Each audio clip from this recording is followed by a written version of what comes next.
elke individu en gemeente, welkom by TD Kerk se lewendige uitsending en of opnames van ons prediking en aanbidding.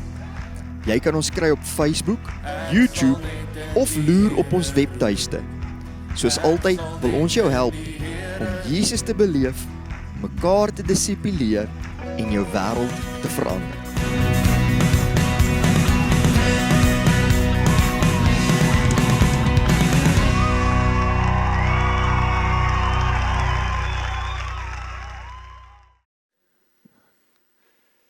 Adele het aangehaal, daar moet 'n God wees, ons het die lied gesing, want as jy na die natuur kyk, maar ek sê, daar moet 'n God wees, as ek sien hoe mense se lewens transformeer, hoe mense se lewens verander, dan moet daar 'n God wees. As ek stories hoor soos vanoggend se getuienisse, as ek sien dat jong mense hulle harte vir die Here gee, as ek sien hoe lewens verander, dan sê ek, daar moet 'n God wees.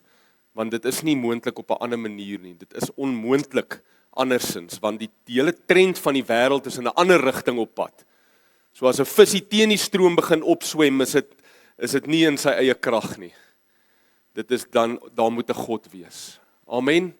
Ek gaan vir tydsdoeleindes vra dat jy nie gaan lees nie, maar dat jy wel by die huis die skrifgedeelte sal gaan lees. Dis 'n bekende gedeelte, julle almal ken dit uit Matteus hoofstuk 6 uit, vers 25 tot 34. Julle ken dit, maar gaan lees dit by die huis weer. Ons praat vandag oor die dissipline van eenvoud. Die lewe is eenvoudig.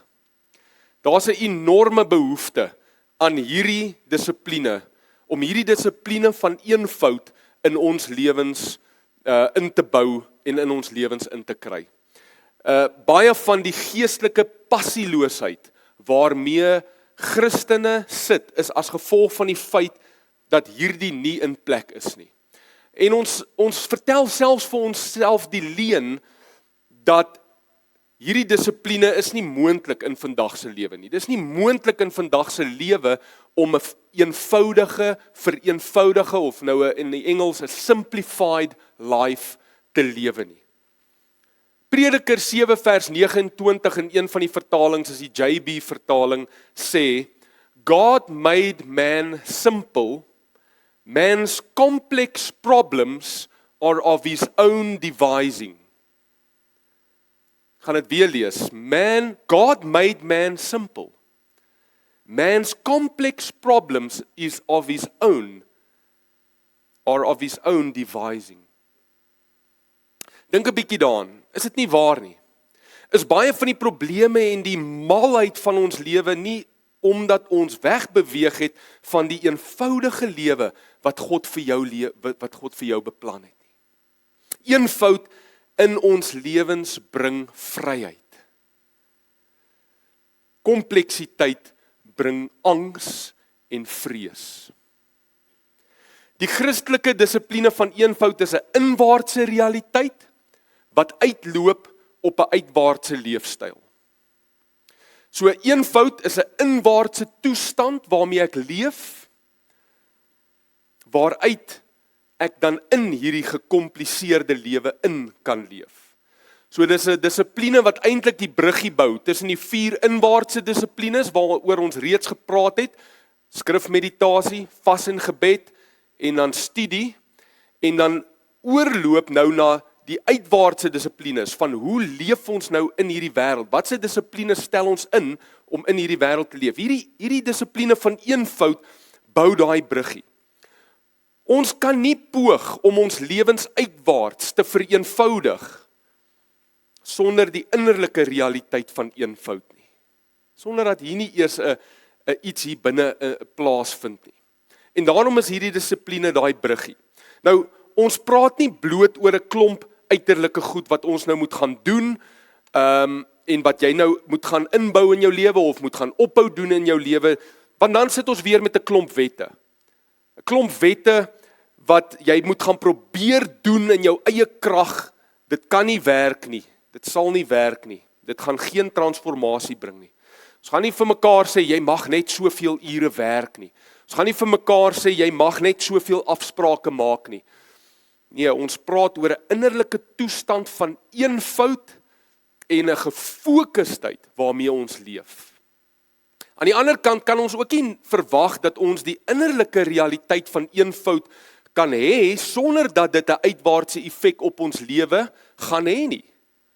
Dit gaan en dit moet 'n sigbare effek op ons lewens hê.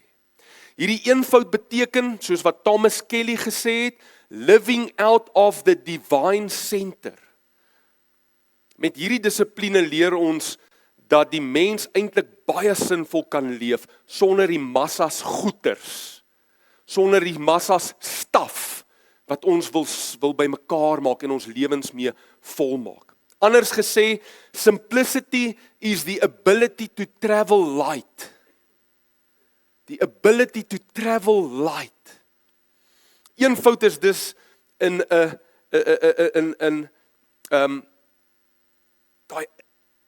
daai binneste gefokusdheid waaruit ek lewe. Nou ons samelewing het beide 'n tekort aan die inwaartse en die uitwaartse realiteit van eenvoud. Ons wêreld is ongelooflik kompleks. Ons lewens is oorkompleks. As gevolg hiervan weet ons nie waarop om te fokus mee in die lewe nie. Dit is asof ons in sinksand probeer staan en terwyl ons in hierdie sinksand staan, probeer ons 'n klomp balle in die lug hou. Hoekom? Want dit is wat ons glo die wêreld sê ons moet doen. Dit is wat die wêreld van ons verwag. As gevolg van 'n gebrek aan hierdie goddelike kalmte hier in my, dat wat Thomas Kelly sê, daai divine center hier binne in my, net ons 'n behoefte aan sekuriteit en aansien en sogenaamde sukses wat ons lei na hierdie malle aanhang en gejaag na materiële goeders, staf. Want ons dink dit gaan vrede bring, ons dink dit gaan vervulling bring, ons dink dit gaan sekuriteit bring.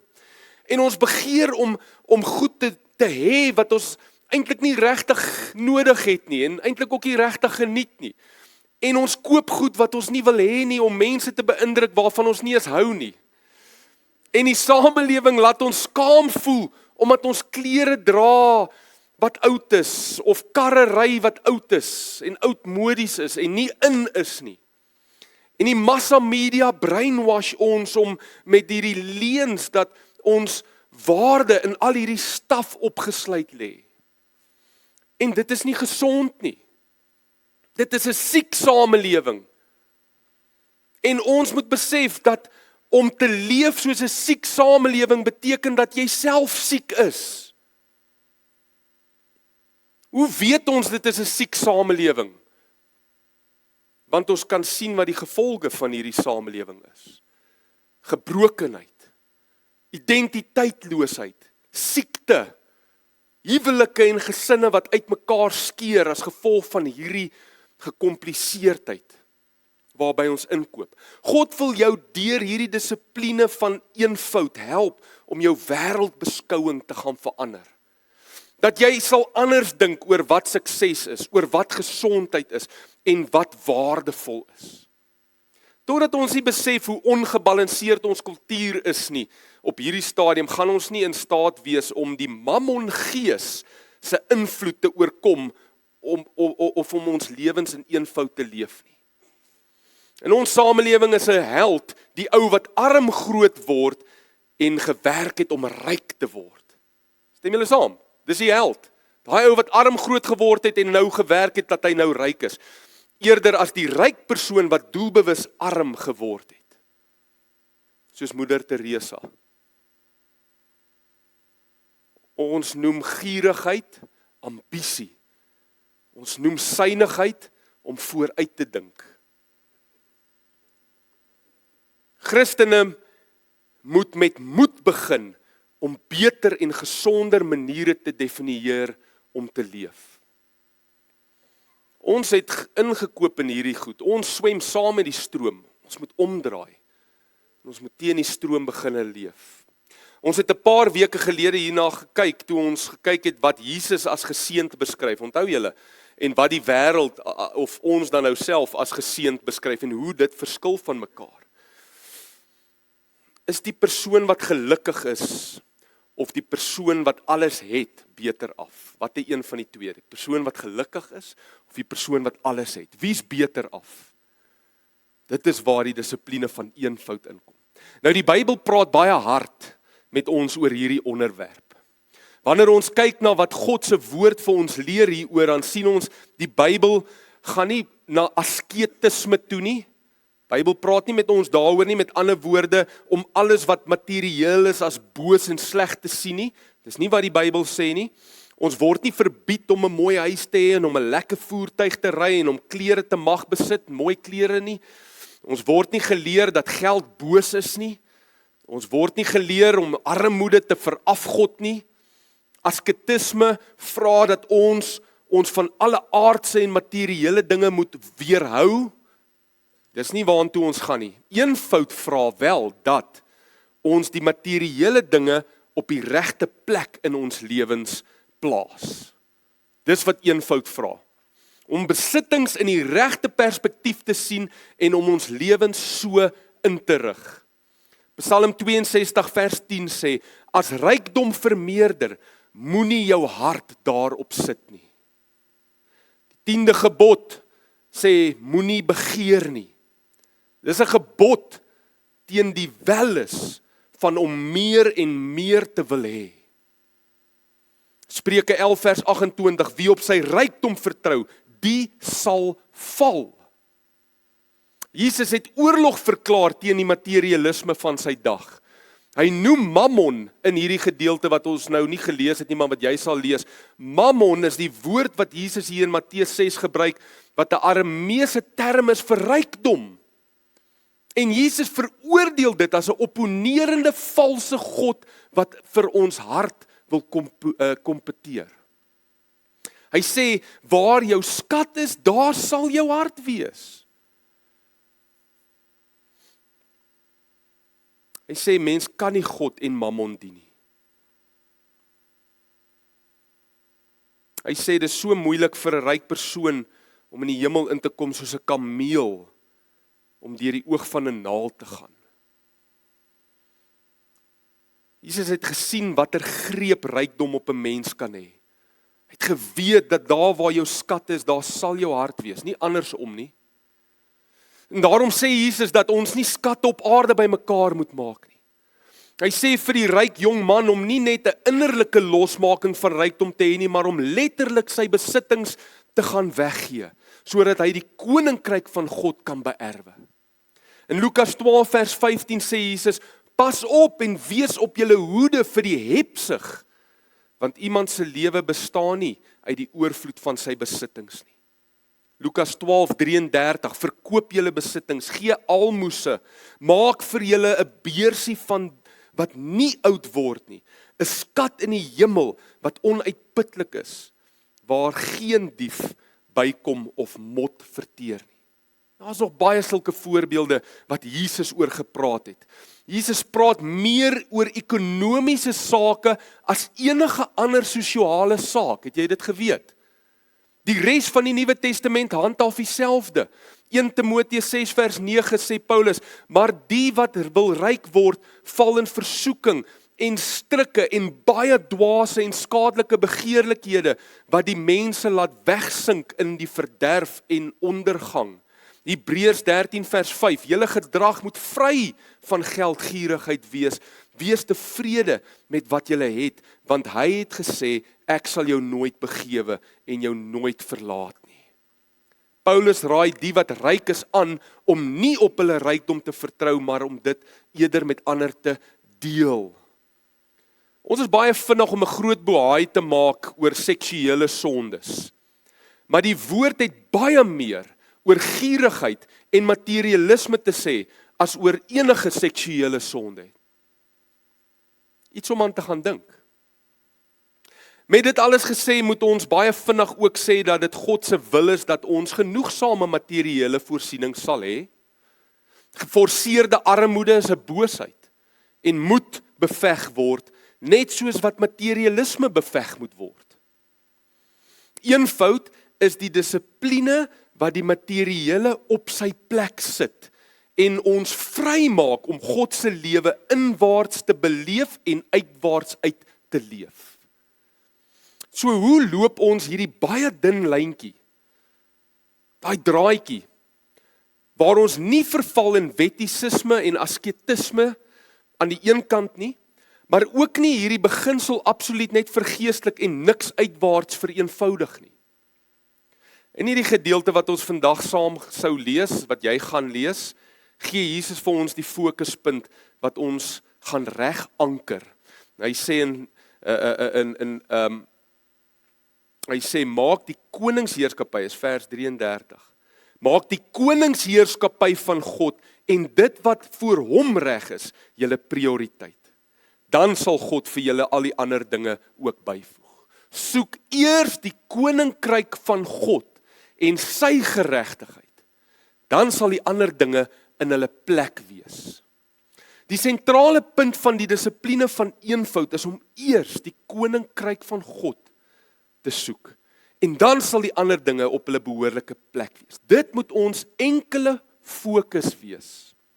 Ons fokus nie om 'n eenvoudige lewe te lewe nie. Dis nie ons fokus nie.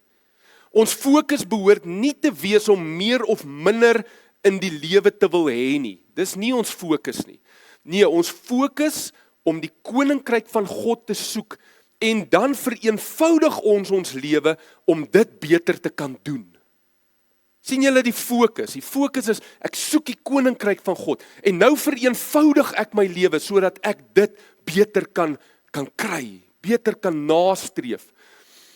As God ons toevertrou met meer materiële, meer hulpbronne, meer geld, sodat ons dit beter kan doen en dit stel ons in staat om sy koninkryk beter te soek en beter te bevorder, dan is dit goed. As dinge in die pad staan van hierdie fokus, moet ons daarvan ontslaa raak. As ons die eenvoud van die lewe eers te soek, bo die koninkryk van God, dan word eenvoud net 'n wet, word 'n afgod. Maar wanneer ons lewens vereenvoudig omdat ek God se koninkryk soek, dan beleef ek lewe. Dan dien eenvoud ons soeke na God se koninkryk. En ons skep ruimte en kapasiteit om God se koninkryk te kan soek en om dit na te jaag. Nou hoe weet ons is op die regte pad? Wel, soos wat ons skrifgedeelte vandag sê, is die afwesigheid van bekommernis oor aardse, tydelike en materiële sake 'n baie duidelike teken dat ons die koninkryk van God eers te soek. Want in daai gedeelte is daar 2 opdragte. Hy sê, moet jou nie bekommer nie. En dan sê hy, soek eers die koninkryk van God. En die 2 goed vat hande met mekaar.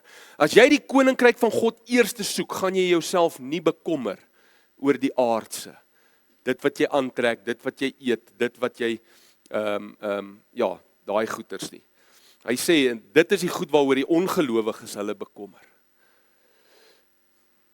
Teken dat jy die koninkryk van God soek, is dat jy jou minder en minder bekommer oor die tydelike en die materiële. Dit is 'n barometer.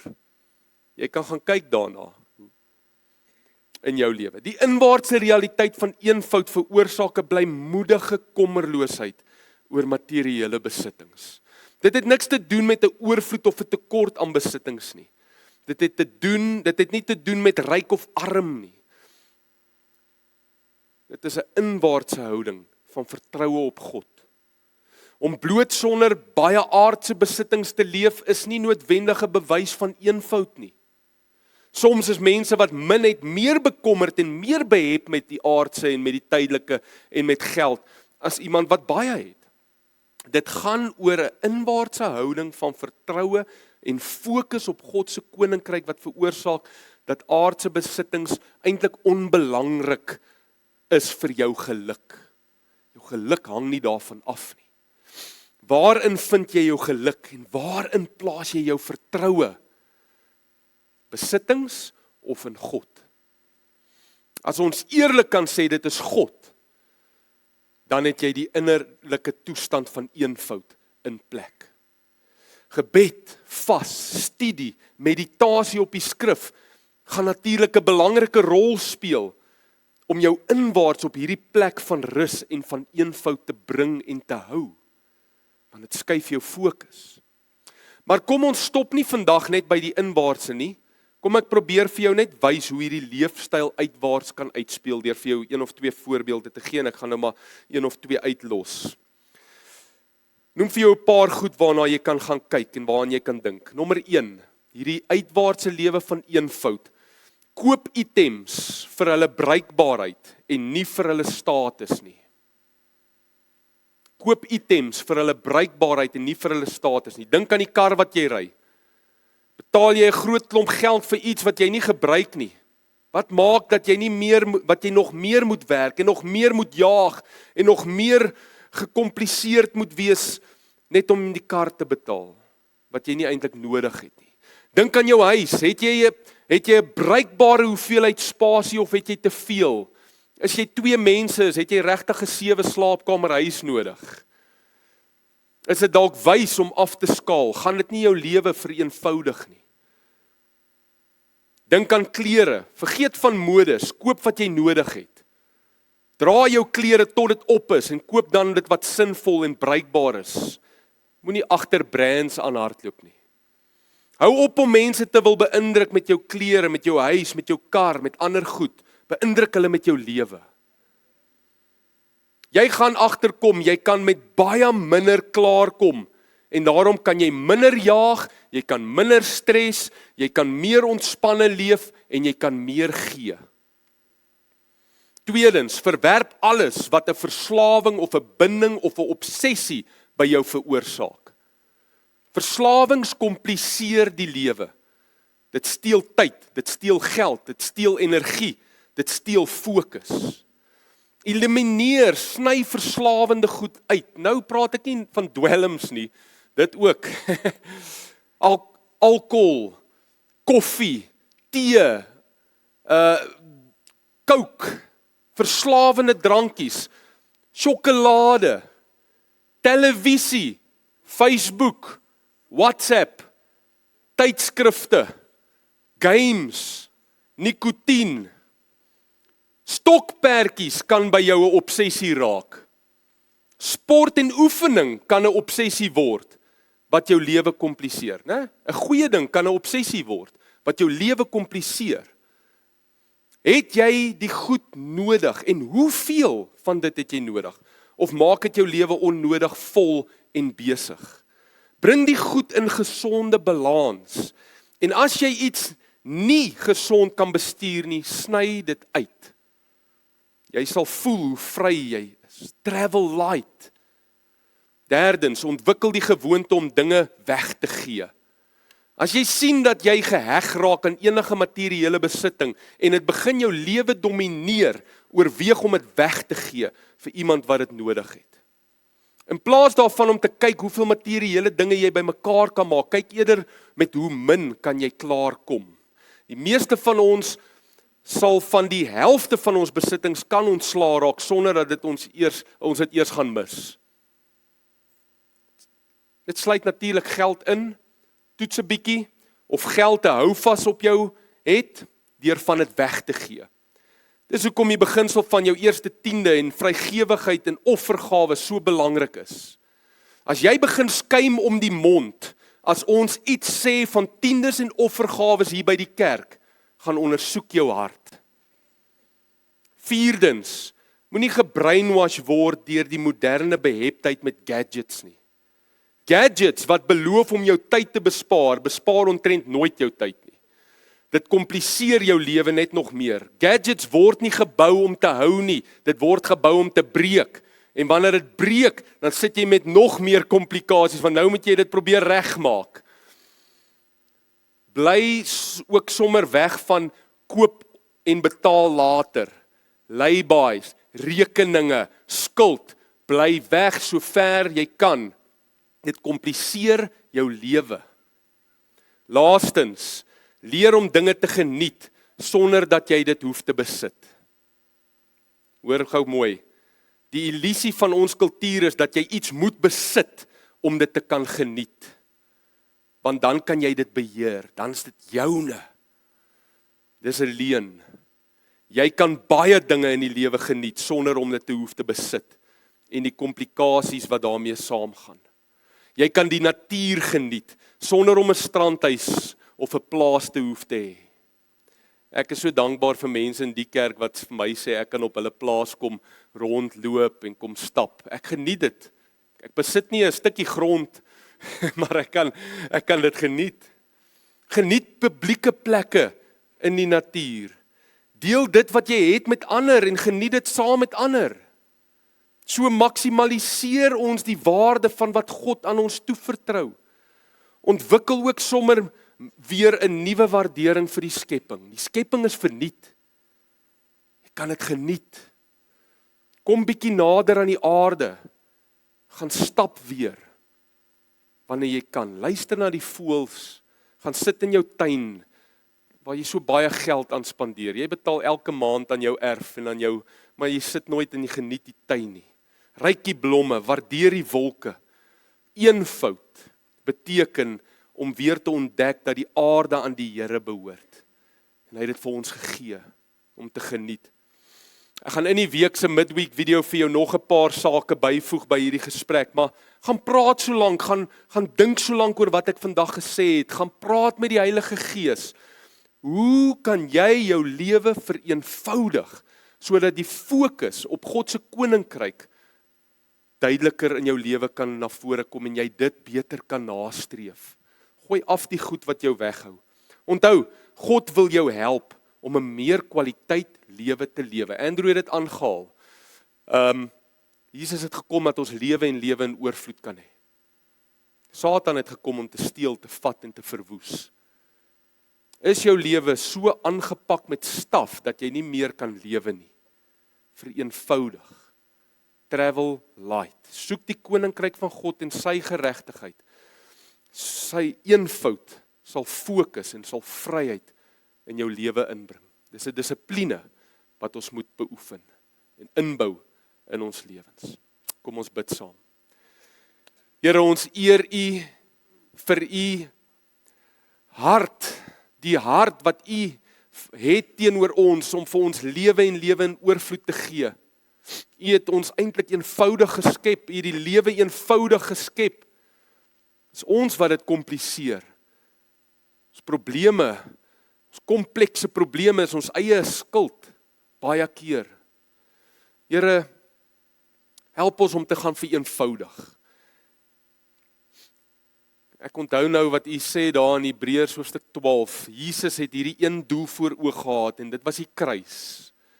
En alles anders het hy weggegooi. He stripped himself of everything that would prevent him to achieve that goal. En dan moedig U ons aan en sê, Here, U sê vir ons, Here, stroop alles weg, gooi alles af wat jou verhoed om hierdie wedloop lig en effektief te kan hardloop. Here, help ons om dit te doen hier binne, help ons om binnekant op daai plek te kom waar ons lig is in ons gees, lig is, nie swaar is deur die opinies van mense en wat dink mense van ons en met goed soos onvergifnis en al daai goed nie, dat ons ontslae raak van daai goed sodat ons lig is hier binne, maar ook dat ons lewens uitwaarts sal lig maak, sal eenvoudig, sodat ons hierdie fokus, soek eers die koninkryk, en sy geregtigheid, dat ons dit kan doen. Want dan sal ons lewe en lewe in oorvloed beleef. Eer U, Here Jesus. Amen. Baie dankie dat jy ingeskakel het by TD Kerk se uitsending en spesifiek 'n groot dankie aan diegene wat ons finansiëel ondersteun en dit so moontlik maak dat ons kan aanhou om mense reg oor die land op hierdie manier te bedien. Mag die Here jou seën.